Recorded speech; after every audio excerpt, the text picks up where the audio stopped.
The first cold wind of October swept across the parking garage of St. Matthew Regional Medical Center in Louisville, Kentucky. Dr. Marcus Bennett barely noticed it. After 14 exhausting hours inside operating rooms and emergency corridors, the 51-year-old cardiothoracic surgeon was thinking only about home. His wife, Rachel, had texted twice about dinner. His daughter, Emma, had reminded him to bring dessert. Normal messages, ordinary reminders, the kind that made life feel stable. 6 hours earlier, Marcus had completed one of the most difficult surgeries of his career. A 19-year-old college athlete had arrived with a torn aorta after a devastating highway accident. Most hospitals would have transferred the patient elsewhere. Marcus refused. He spent nearly 5 hours standing beneath bright surgical lights, guiding his team through a procedure where one mistake could have ended a young life forever. When the monitors finally stabilized, relief spread through the operating room like sunlight after a storm.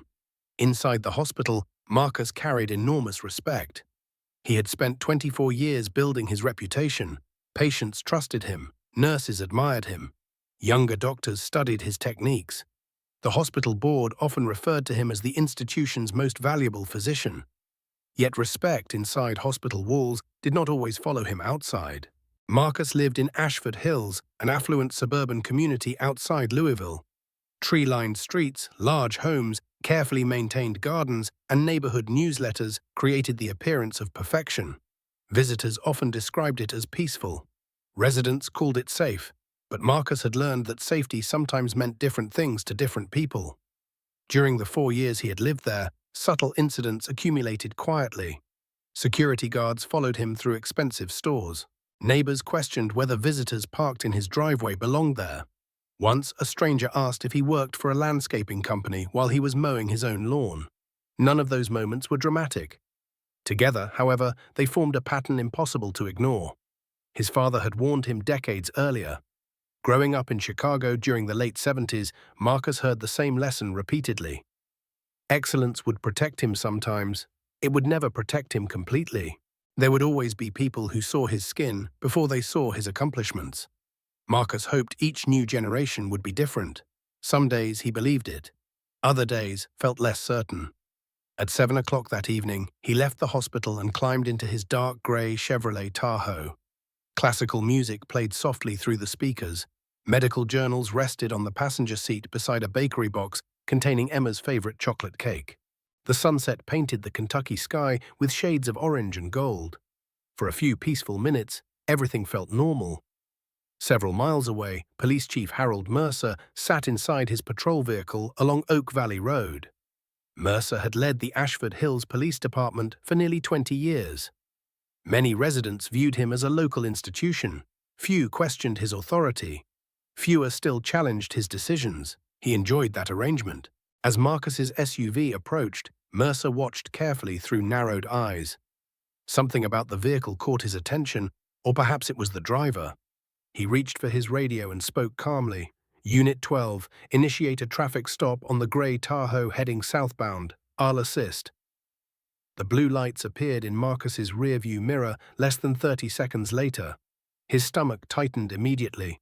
Not because he had broken any law, because he already understood the ritual. He pulled onto the shoulder, turned off the engine, lowered the window, and placed both hands visibly on the steering wheel. The motions were automatic, practiced, necessary. As darkness settled over Oak Valley Road, approaching footsteps crunched across loose gravel. Marcus looked into the side mirror and saw 2 officers moving toward his vehicle. What began as an ordinary drive home was about to become the longest night of his life. Officer Brian Keller stopped beside the driver's window and shined a flashlight directly into Marcus Bennett's face. The beam was so bright that Marcus could barely see beyond it. Behind Keller, Chief Harold Mercer approached slowly, hands resting on his duty belt, his expression carrying the confidence of a man rarely challenged. "License and registration," Keller said. Marcus nodded. "My wallet is in my back pocket. I'll reach for it slowly." "Just do it," Keller replied. Every movement felt measured. Marcus retrieved his wallet, handed over his identification, and waited. Keller studied the driver's license longer than necessary. Then he looked at Marcus. Then at the SUV. Then back at the license. "This your vehicle?" "Yes, sir." Interesting. The single word lingered in the air. Mercer stepped closer and glanced through the open window. His eyes moved across the dashboard, the hospital parking pass, the medical journals, and the bakery box. "What do you do for a living?" Mercer asked. "I'm a surgeon at St. Matthew Regional." Mercer smiled faintly. "A surgeon?" The skepticism in his voice was unmistakable. Marcus had heard that tone before, not often, just enough times to recognize it instantly. "Step out of the vehicle," Keller ordered. Marcus remained calm. "May I ask why I've been stopped?" "Step out, now." The evening temperature had dropped sharply. A cold breeze moved through the trees as Marcus exited the SUV. He kept his hands visible and followed instructions exactly. The asphalt beneath his shoes felt colder than it should have. "Hands on the hood," Keller said. Marcus complied. The metal surface was cool against his palms. Mercer began circling the vehicle. He moved slowly, inspecting everything as though searching for confirmation of something he had already decided. His flashlight swept through the windows. "Nice ride," Mercer said. "Expensive." Marcus said nothing. "People surprise you sometimes," Mercer continued. A second patrol vehicle arrived, then a third. Marcus felt eyes gathering around him. Drivers slowed as they passed. Porch lights switched on at nearby houses. Curtains shifted behind windows. Mercer opened the rear passenger door of the SUV. "Do I have your permission to search the vehicle?" "No, sir." Mercer smiled. "Good thing I don't need it." Within moments, officers were removing items from the vehicle. Medical journals, a stethoscope case, surgical reference materials, a locked equipment bag used for emergency procedures. Keller held up the bag. "What's inside this?" "Medical instruments," Marcus answered. Mercer took the bag and unzipped it. Surgical clamps, specialty scissors, and sterile tools reflected the flashing patrol lights. "Looks serious," Keller said. "They're hospital equipment." "Or maybe there's something else," Mercer replied. Marcus felt anger rising beneath the surface. He forced himself to remain silent. Years of experience had taught him a difficult lesson. Sometimes the safest response was no response at all. Across the street, a teenage boy stepped onto a front lawn and began recording with his phone. Mercer barely noticed. The chief was focused entirely on Marcus. "You seem nervous, Doctor." "I'm being searched on the side of the road, without explanation." "Sounds nervous to me." Marcus stared at the hood of his SUV. His phone buzzed inside his pocket, then buzzed again and again. The hospital. He knew it immediately. Something important was happening, yet he could not answer. Mercer heard the vibration. "Popular man." Marcus remained silent. Mercer exchanged a glance with Keller. Something passed between them. A decision, the kind that changed lives. "Turn around," Keller said. Marcus looked up. "Am I being arrested?" Turn around. For the first time that evening, a small crowd had gathered at a distance. Neighbors watched from driveways. Drivers slowed near the shoulder. Marcus slowly turned. Cold steel locked around his wrists. The sound of handcuffs closing echoed louder than the traffic. A woman standing across the street gasped. The teenager recording lowered his phone briefly in disbelief before raising it again. Marcus stared into the darkness ahead. He had spent the day saving lives. Now he was standing handcuffed beside his own vehicle. As the patrol car door closed behind him, his phone vibrated once more. This time, the call came from the hospital's emergency command line. Marcus knew what that meant. Someone, somewhere inside St. Matthew Regional, was running out of time. The booking area of the Ashford Hills Police Department smelled like stale coffee and disinfectant. Fluorescent lights buzzed overhead. The room felt detached from time, as if daylight and common sense stopped at the front door. Marcus Bennett stood beside a processing counter while an officer catalogued his belongings. Wallet, cell phone, vehicle keys. Each item disappeared into a plastic evidence container. Marcus watched his phone screen illuminate again. 12 missed calls. Everyone came from St. Matthew Regional Medical Center. The processing officer frowned as he examined Marcus's identification badge. "Chief of cardiothoracic surgery," he read quietly. His eyes shifted toward Marcus, then toward Chief Mercer. Something about the situation clearly troubled him. Mercer noticed. "Problem?" he asked. "No, Chief." The officer immediately looked away. Marcus was fingerprinted next. Black ink stained the fingertips that had repaired a torn aorta only hours earlier. The same hands that had spent decades restoring damaged hearts now pressed against a fingerprint scanner like those of a career criminal. A camera flash followed, then another. His booking photograph appeared on a monitor. Marcus barely recognized the exhausted man staring back. Mercer leaned against the counter with a cup of coffee. "Funny thing about people," he said. "You can pretend to be anything nowadays." Marcus looked directly at him. "I've shown you my credentials. Credentials can be faked. The hospital can verify everything." Mercer shrugged. "Maybe later." Marcus felt frustration building inside him, not because Mercer doubted his profession, because Mercer didn't care whether it was true. The conclusion had been reached before the first question was asked. That realization carried its own weight. 20 minutes later, Marcus was escorted down a narrow hallway toward a holding cell. The metal door opened. A small bench, a concrete floor, a steel toilet. Nothing more. The door slammed shut behind him. For several minutes, Marcus sat silently. He thought about Rachel. He thought about Emma waiting for dessert. He thought about the emergency calls from the hospital. Most of all, he thought about the patient attached to those calls. Hospitals did not repeatedly contact surgeons at home without reason. Something serious was happening. Outside the cell, footsteps approached. Chief Mercer appeared at the bars. He looked relaxed, almost pleased. "Comfortable, doctor?" Marcus remained seated. "I'd like my phone call. Eventually. I'm entitled to one. You're entitled to patience." Mercer took a sip of coffee. The silence stretched, then his expression hardened. "You know what's wrong with this country?" Marcus said nothing. "People move into communities they don't understand. Then they wonder why they aren't accepted."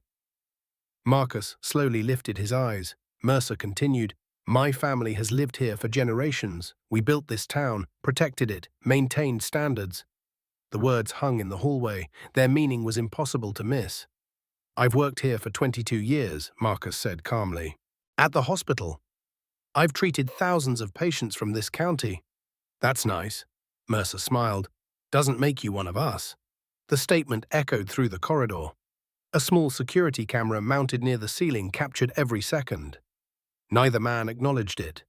Mercer eventually walked away. His footsteps faded. Marcus remained alone.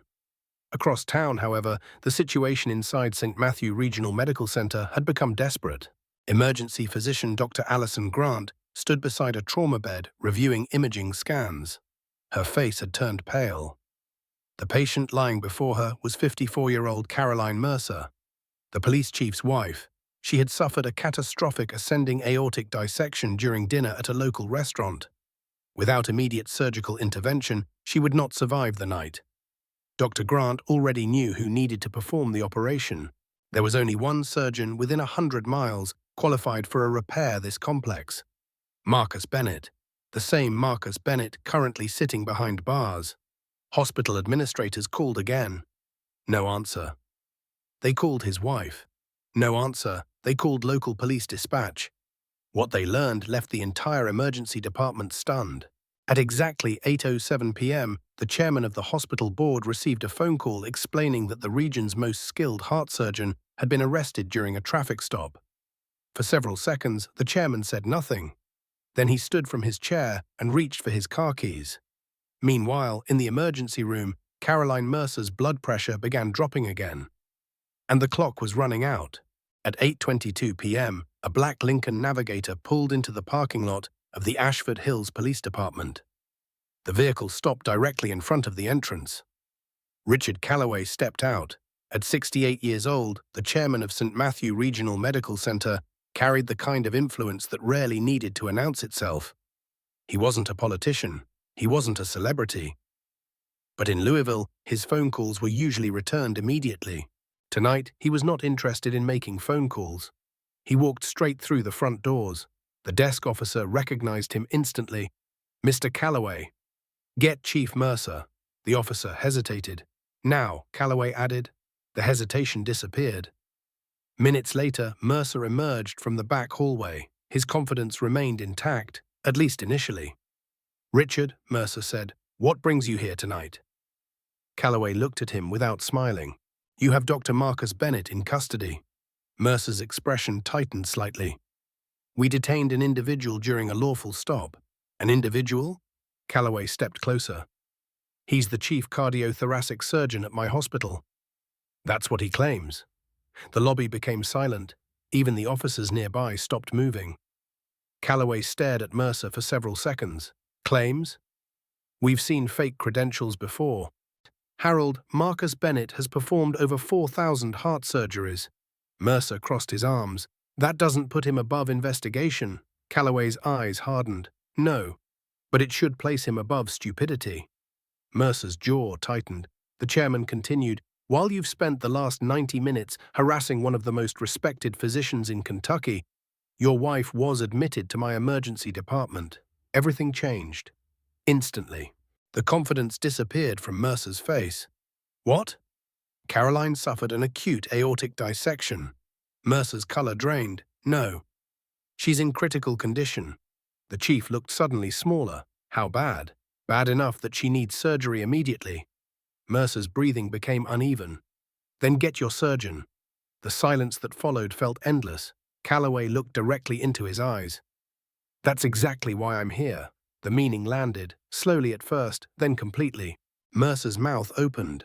No words came out. Marcus Bennett is the surgeon, Calloway said quietly.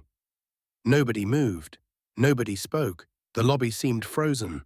Mercer's wife was dying. The only physician qualified to save her sat inside a holding cell because of a traffic stop. Mercer turned immediately. His coffee cup slipped from his hand and shattered across the floor. He barely noticed. He hurried down the hallway. The same hallway where he had mocked Marcus less than 30 minutes earlier. The same hallway where security cameras had recorded every word.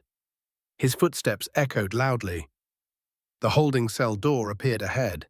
Marcus remained seated on the bench, calm, silent, waiting. Mercer's hands trembled as he unlocked the door. The metal latch clicked open. Marcus slowly stood. Neither man spoke immediately. For the first time that evening, Mercer looked uncertain, vulnerable, afraid. Doctor, he finally said. Marcus waited. My wife. The chief swallowed. She's at your hospital. Marcus said nothing. They say you're the only surgeon who can perform the operation. The words sounded painful coming from him. Marcus studied the man's face. Just 2 hours earlier, Mercer had exercised complete power. Now circumstances had reversed everything. A single decision remained. Marcus could refuse. Nobody would blame him. Many people would understand. The humiliation, the arrest, the insults, the handcuffs. Every memory still felt fresh. Mercer's voice cracked. Please. The word barely escaped. Marcus looked away for a moment, then back. Years of medical training, years of ethical responsibility, years spent placing patients before personal feelings.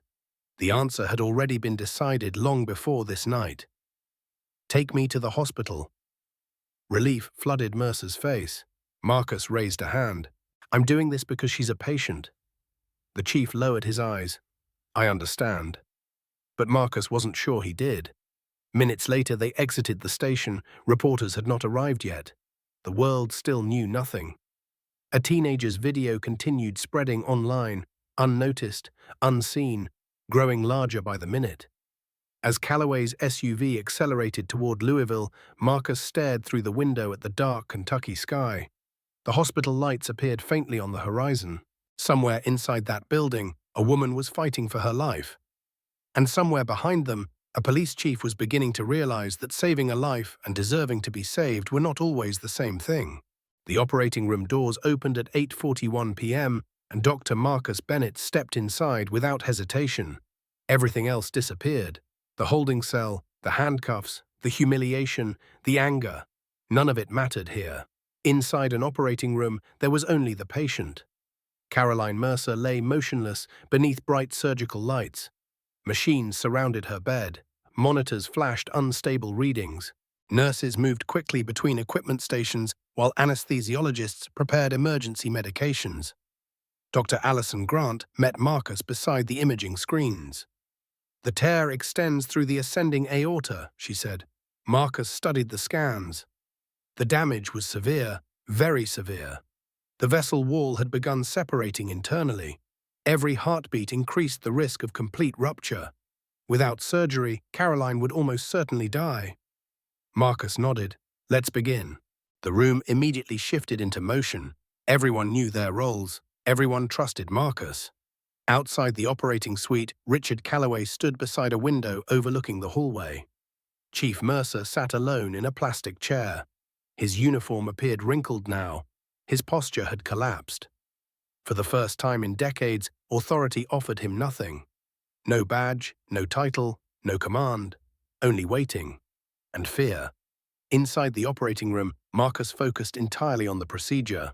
His hands moved with extraordinary precision. The damaged section of aorta had to be removed and replaced before catastrophic failure occurred. One mistake measured in millimeters could end everything.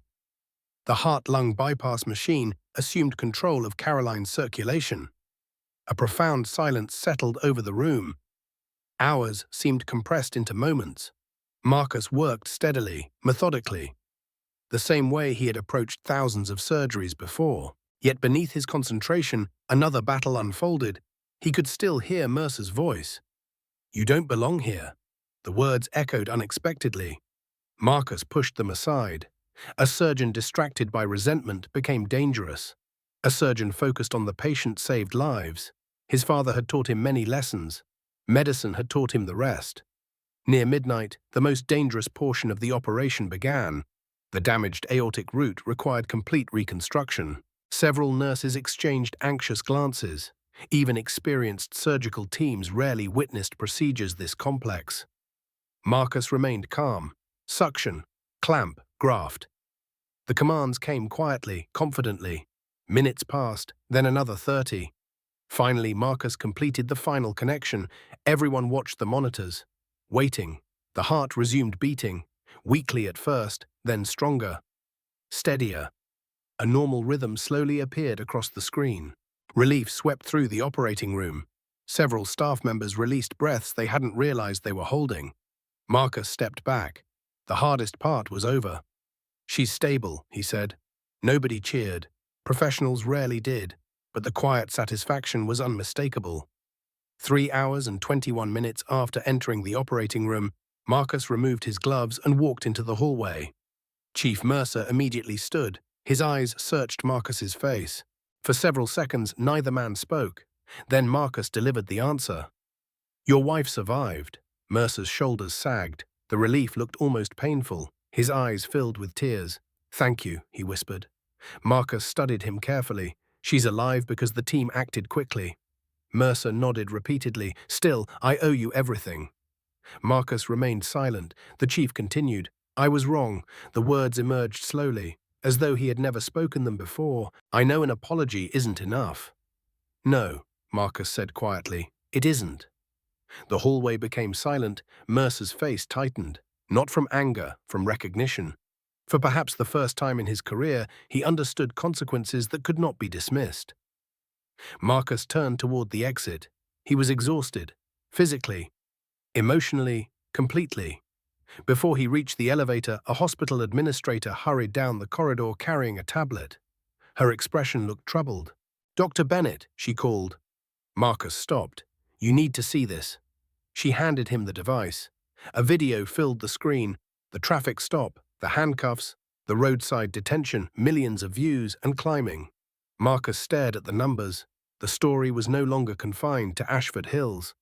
By sunrise, the entire country would know exactly what happened on Oak Valley Road. By 6 o'clock the following morning, the video had spread far beyond Kentucky. What began as a teenager's recording from across the street had become a national story. Television stations aired the footage repeatedly. News websites featured screenshots of Marcus Bennett standing beside his SUV in surgical scrubs, hands visible, surrounded by police officers. Social media platforms exploded with reactions. Millions of viewers watched the same question unfold. Why had a respected heart surgeon been arrested without charges?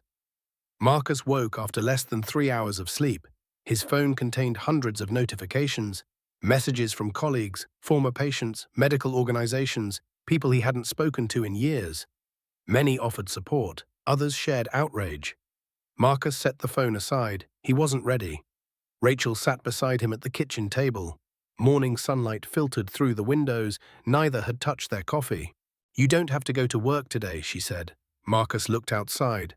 Reporters already stood near the end of the driveway. Satellite vans lined the street. The neighborhood had become a destination overnight. "Patients are scheduled," Marcus replied. "After everything that happened," Marcus nodded. "Especially after everything that happened." At St. Matthew Regional Medical Center, the atmosphere felt electric. Employees gathered around televisions in waiting areas. Doctors discussed the video between procedures. Nurses exchanged updates in hallways. Everyone had seen it. Everyone had opinions. When Marcus entered the hospital that morning, staff members spontaneously applauded. The gesture caught him off guard. He stopped walking. For several seconds, nobody spoke. Then a nurse approached. "We're proud of you." "Oi," she said. Marcus smiled weakly. The attention felt uncomfortable. He had spent his career focusing on patients, not headlines. Across town, Chief Harold Mercer faced a very different morning. The mayor called before sunrise, then the county attorney, then the governor's office. Each conversation grew more difficult. By noon, state investigators arrived at police headquarters. They requested body camera recordings, dispatch logs, incident reports, personnel records. Mercer understood immediately. The situation was no longer under his control. Meanwhile, attorney Vanessa Collins watched the news from her Louisville office. She specialized in civil rights litigation. After viewing the footage repeatedly, she made a decision. An hour later, Marcus received a phone call. "Dr. Bennett, my name is Vanessa Collins." Marcus listened quietly. "I've reviewed the public video, and I believe what happened to you deserves a full investigation." Marcus stared through his office window. The city skyline appeared hazy beneath grey clouds. "You're not the first person this has happened to," Collins continued. "I know. The difference is that this time there's evidence." Those words stayed with him long after the conversation ended. Evidence, because evidence changes everything. Late that afternoon, another development emerged. Officer Lisa Carter, a patrol officer present during the traffic stop, contacted investigators directly. Unlike many officers, Carter had activated her body camera from the moment she arrived. More importantly, she had preserved the footage independently. Investigators reviewed the recording that evening. What they found was devastating. The video captured Marcus cooperating completely. It captured Mercer dismissing explanations without investigation. It captured comments that revealed far more than poor judgment. And it captured something else. The conversation outside the holding cell. Every word, every insult, every statement suggesting Marcus did not belong in the community. The recording lasted nearly 10 uninterrupted minutes. State officials immediately expanded their inquiry. Reporters learned about the footage before midnight. The next news cycle became even more explosive. But investigators discovered something even more troubling. While reviewing department records, they identified 13 similar traffic stops involving minority drivers over the previous 2 years. None resulted in meaningful charges. Several lacked complete documentation. A pattern was beginning to emerge, a pattern that could no longer be ignored. As darkness settled over Ashford Hills that night, Marcus sat alone in his study, reading through old family photographs. One image showed his father standing proudly outside a small Chicago church decades earlier. Marcus stared at it for a long time. Then his phone rang. The caller was Vanessa Collins. Her voice sounded unusually serious. "Doctor," she said, "the investigators just found something in the department records." Marcus felt his stomach tighten. What kind of something? There was a pause. The kind that could bring down an entire police department. The investigation accelerated with stunning speed. For years, complaints against the Ashford Hills Police Department had appeared isolated. A disputed traffic stop here. An unanswered complaint there. Nothing that seemed large enough to force meaningful change. Now investigators were examining everything, and everything looked different. 3 days after Marcus Bennett's arrest, state officials executed a records review inside police headquarters. Boxes of archived reports filled conference rooms. Computer drives were copied, internal communications were preserved. The deeper investigators looked, the more disturbing the pattern became. Many traffic stops shared unusual similarities: minority drivers, minimal explanations, no citations, no arrests, no documented evidence supporting the stops. Yet the encounters often lasted far longer than necessary. Attorney Vanessa Collins reviewed the findings carefully. By Thursday afternoon, her legal team had identified 9 individuals willing to speak publicly. One was a retired Army officer. Another was a high school principal. A third owned multiple successful businesses across Louisville. Different backgrounds, different professions. The same experience. Each described being treated as suspicious before any investigation occurred. Each described leaving the encounter feeling humiliated, and each described Chief Harold Mercer by name. The growing list attracted national attention. Major newspapers dispatched reporters to Kentucky. Civil rights organizations issued public statements. Former federal prosecutors appeared on television discussing potential violations of constitutional protections. Marcus watched most of it from a distance. His life had become strangely divided. Inside the hospital, he remained a surgeon. Outside the hospital, he had become a symbol. He never wanted that role. Yet it had found him anyway. One evening, after completing a lengthy procedure, Marcus visited Caroline Mercer in recovery. Her condition had improved dramatically. Color had returned to her face. The monitors showed steady progress. When she saw Marcus enter, tears immediately formed in her eyes. "They told me what happened," she said quietly. Marcus nodded. For several moments, neither spoke. Finally, Caroline broke the silence. "You saved my life. That's my job." She looked away. "Most people wouldn't have done it." Marcus considered the statement. "Most doctors would have." Caroline shook her head. "Not after what my husband did." The room grew quiet. Outside the window, rain tapped softly against the glass. A cold Kentucky storm had settled over Louisville. "I spent years believing certain things," Caroline admitted. "About people, about communities, about who belonged where." Marcus listened. "I don't think I understood the damage those beliefs caused." The honesty surprised him. Real change often begins with discomfort. This sounded uncomfortable, perhaps genuinely so. Before leaving, Marcus wished her a full recovery. As he reached the door, Caroline spoke again. "My husband isn't sleeping." Marcus stopped. "Why are you telling me that?" "Because he's finally afraid." Marcus left without responding. Across town, Caroline's observation proved accurate. Harold Mercer had barely slept all week. Investigators interviewed officers daily. Several cooperated fully. Some requested attorneys. Others quietly began protecting themselves. The loyalty Mercer once relied upon was disappearing. Then came the discovery that changed everything.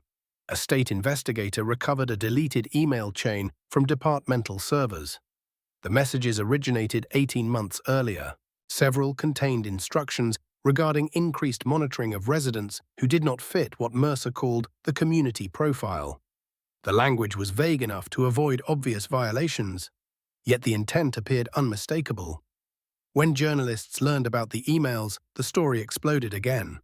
Public pressure intensified overnight. The mayor scheduled an emergency town meeting. Residents packed the community center beyond capacity. Some defended Mercer. Many did not. For the first time in decades, the town confronted uncomfortable questions about itself. Questions that could no longer be blamed on outsiders. Questions rooted within the community.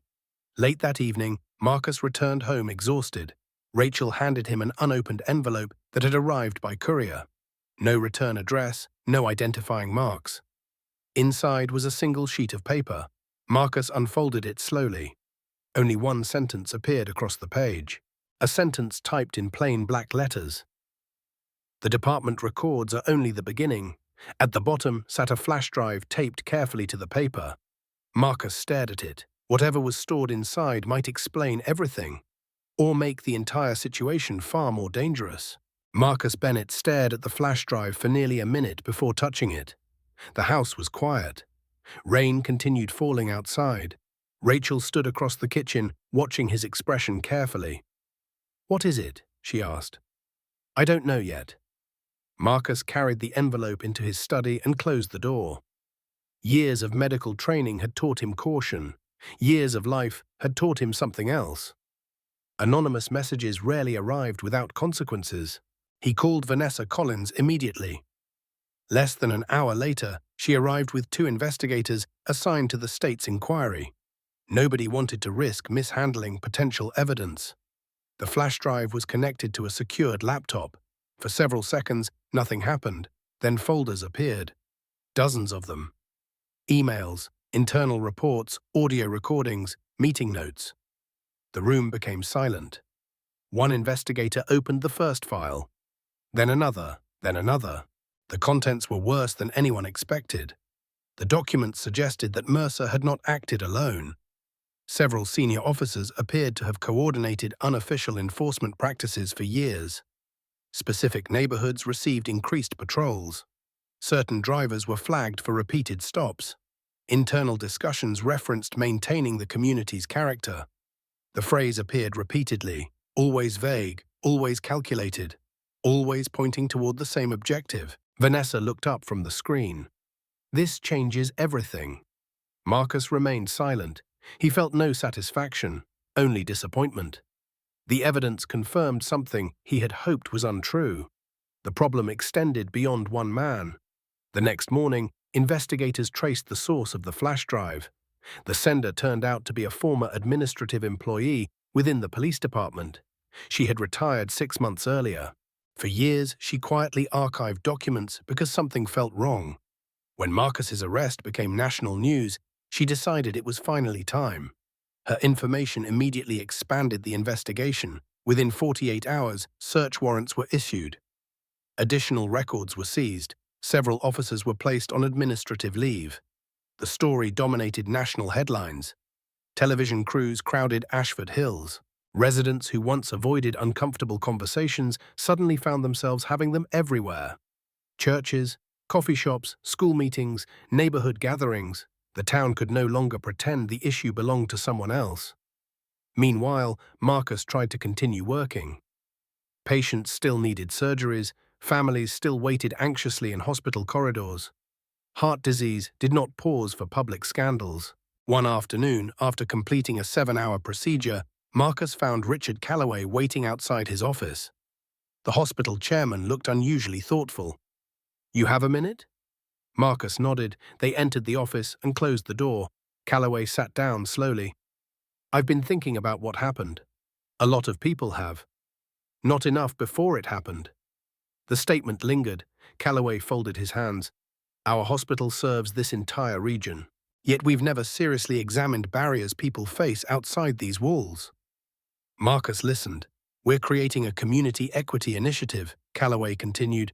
"Scholarships, mentorships, outreach programs, real funding, long-term commitments." "Why tell me?" Calloway smiled slightly. "Because I want your help building it." Marcus looked through the office window. Ambulances moved across the emergency entrance below. Life continued, always moving forward. "I'll think about it," he said. That evening, another major development arrived. Federal authorities announced they were opening a formal civil rights investigation. The state inquiry alone had uncovered substantial evidence. Federal prosecutors believed additional violations might exist. The announcement sent shockwaves through local government. Several town officials suddenly became far less willing to defend Mercer publicly. Political alliances shifted almost overnight. People who once praised him began distancing themselves. The transformation was remarkable and predictable. Late that night, Marcus received a call from Vanessa Collins. Her voice sounded energized. "We just got access to financial records." Marcus leaned back in his chair. "What kind of records?" "The kind nobody expected." There was a pause. "Marcus, investigators may have uncovered corruption that has nothing to do with traffic stops." For several seconds, neither spoke. The case had already changed a town. Now it threatened to expose something much larger. Something buried for years beneath the appearance of order.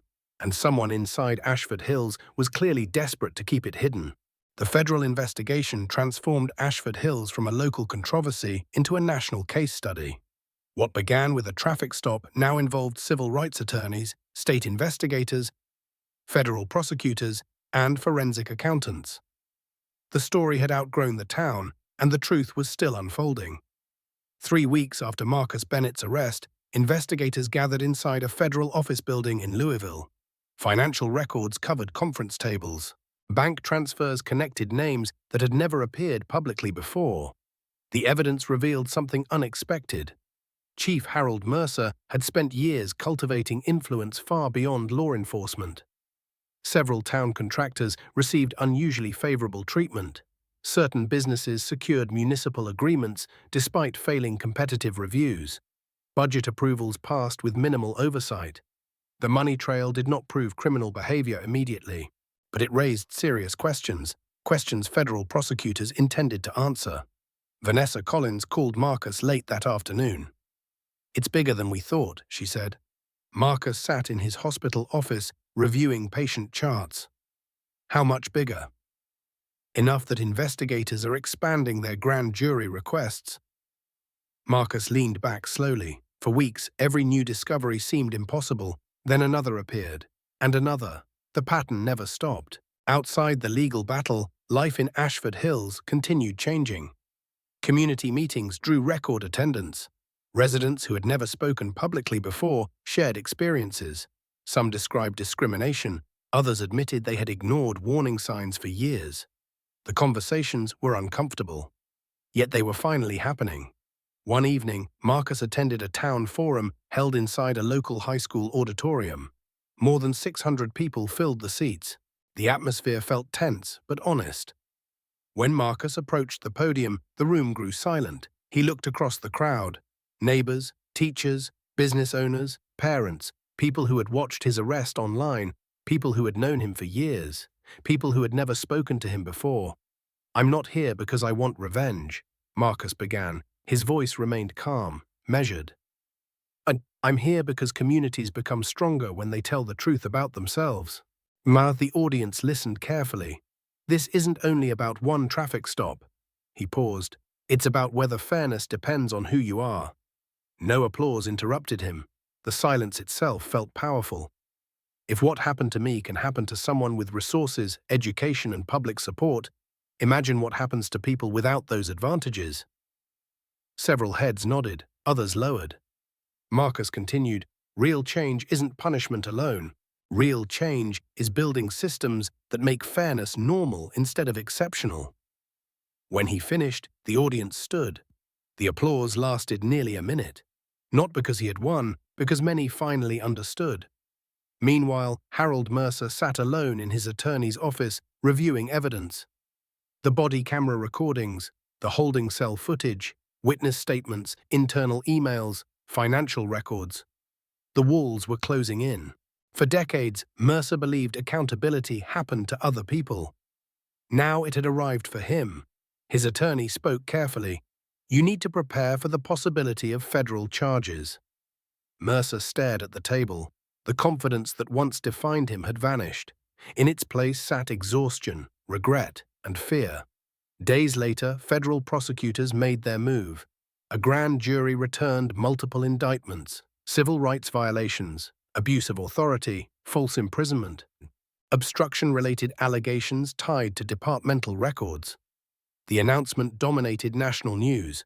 Reporters crowded courthouse steps. Political leaders issued statements. Advocacy organizations called the indictments historic. Marcus watched the coverage from home. Rachel sat beside him. Neither celebrated. Justice and joy were not always the same thing. Sometimes accountability arrived carrying sadness with it, because every failure represented damage that should never have occurred. Late that night, Marcus received another unexpected letter. This one contained no flash drive, no anonymous warning, just a handwritten note. The signature at the bottom stopped him cold. Harold Mercer. Marcus unfolded the pages slowly. The letter began with an apology. Not a legal statement, not a public relations message, a personal confession. And by the time Marcus reached the final paragraph, he realized the contents might change the ending of this story more than any courtroom ever could. Marcus Bennett sat alone in his study as midnight approached. The house was quiet. Rain tapped softly against the windows. The television downstairs continued broadcasting updates about the federal case, but he had muted the sound long ago. The handwritten letter rested on his desk. For several minutes, he simply stared at it. Then he continued reading. Harold Mercer did not ask for forgiveness. That surprised Marcus. Instead, the former police chief described a lifetime of assumptions he never questioned. He wrote about growing up inside a world where certain beliefs were accepted without challenge. He admitted that power had protected him from consequences for so long that he stopped examining his own behavior. Most importantly, he accepted responsibility. Not partially, not conditionally. Completely. The letter acknowledged the traffic stop, the arrest, the humiliation, the damage caused to others before Marcus ever entered the picture. Mercer wrote that watching Marcus save Caroline's life had forced him to confront a truth he spent decades avoiding. Character could not be measured by appearance, dignity did not belong to one group, and authority meant nothing without integrity. Marcus finished reading and set the pages aside. He felt many things. Relief was not one of them. Some wounds heal slowly, others leave permanent marks. The following month, federal court proceedings began. Evidence filled hundreds of pages. Witnesses testified. Recordings played before judges and juries. Facts replaced rumors. Documentation replaced denials. The outcome arrived faster than many expected. Harold Mercer was convicted on multiple counts related to civil rights violations and abuse of authority. Several additional officials faced disciplinary actions or criminal penalties. The Ashford Hills Police Department underwent complete restructuring. New leadership arrived. Independent oversight became permanent. Training standards changed. Reporting requirements expanded. The institution that once resisted accountability now faced it daily. Yet the most meaningful changes occurred outside courtrooms. The hospital's new community initiative launched 6 months later. Marcus agreed to help build it. Scholarships supported future medical students from underserved communities. Mentorship programs connected young professionals with experienced leaders. Educational partnerships expanded across Kentucky. The work grew quickly. Within a year, hundreds of students participated. Some hoped to become doctors. Others wanted careers in law, education, engineering, or public service. All carried opportunities that previously felt distant. The settlement from Marcus's civil case funded another project. The Bennett Justice Foundation provided legal assistance to individuals facing discrimination and civil rights violations. Marcus insisted the organization operate independently. He wanted it to outlast headlines. He wanted it to outlast him. And it did. 3 years later, Ashford Hills looked much the same from the outside. The same neighborhoods, the same oak trees, the same quiet streets. Yet something fundamental had changed beneath the surface. Conversations that once remained hidden now happened openly. People asked harder questions. Leaders faced greater scrutiny. Young residents grew up watching accountability function in real time. One autumn evening, Marcus drove home along Oak Valley Road. The speed limit remained 35 miles per hour. The trees glowed orange beneath the setting sun. Classical music played softly through his speakers, much like it had years earlier. At a traffic light, he glanced toward the shoulder where his life had changed. The place looked ordinary, almost forgettable. Marcus smiled faintly, not because of what happened there, because of what followed. Pain had sparked change. Humiliation had produced accountability. And one person's refusal to surrender dignity had transformed an entire community. When Marcus arrived home, Rachel and Emma were waiting on the porch. The evening air felt cool and peaceful. For the first time in a long while, the future seemed larger than the past. He stepped from the vehicle and joined them. The sun disappeared beyond the horizon. The story was over. The lessons remained. Justice does not always arrive quickly. Sometimes it moves through courts, sometimes through courage, sometimes through ordinary people willing to tell the truth when silence would be easier. But when enough people refuse to look away, change becomes possible. And when change becomes possible, hope becomes real. Subscribe to the channel, leave a comment, and share this video.